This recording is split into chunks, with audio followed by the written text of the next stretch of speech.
Once upon a dark and stormy night, in a quiet suburban neighborhood, a pizza delivery driver named Sarah embarked on a routine delivery.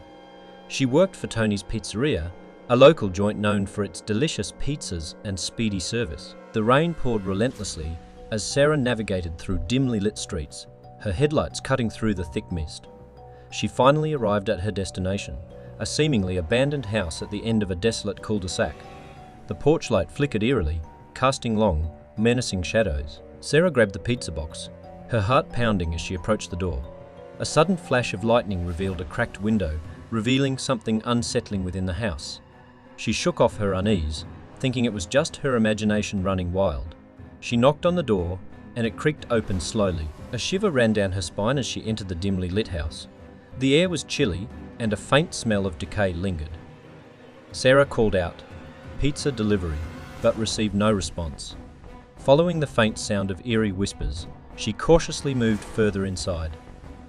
The house was filled with old, dusty furniture draped with tattered sheets. Cobwebs hung in every corner, and strange symbols were etched into the walls. Sarah's pulse quickened, and she felt like an intruder in a place she shouldn't be. She finally reached the source of the whispers, a partially open door at the end of a dark hallway.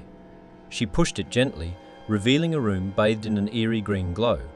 Inside, a group of people dressed in black robes stood in a circle, chanting in an unfamiliar language. In the center, a pentagram glowed ominously. Panicking, Sarah turned to flee, but was stopped in her tracks by a blood-curdling scream.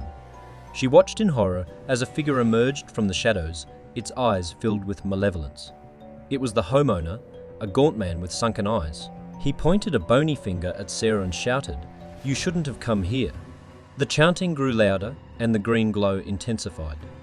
Sarah's heart raced as she realized she was trapped in a sinister ritual. Desperate, she dropped the pizza box and bolted towards the front door, but it slammed shut before she could escape. She could feel a sinister force pulling her back towards the room, and her screams echoed through the house. Suddenly, the pizza box she had dropped began to levitate, and slices of pizza floated out of it, forming a ghastly floating pizza spectre.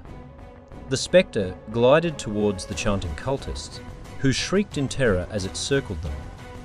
As the spectre drew closer, the pentagram's glow dimmed and the cultists' chants grew weaker. Sarah seized this opportunity, summoning every ounce of courage, and kicked open the front door. The torrential rain outside drenched her, but she didn't care. She ran as fast as her legs could carry her, away from the haunted house and the sinister ritual. Behind her, she heard the cultists' desperate cries fade into the night. She never looked back, never delivered another pizza, and never forgot that fateful night.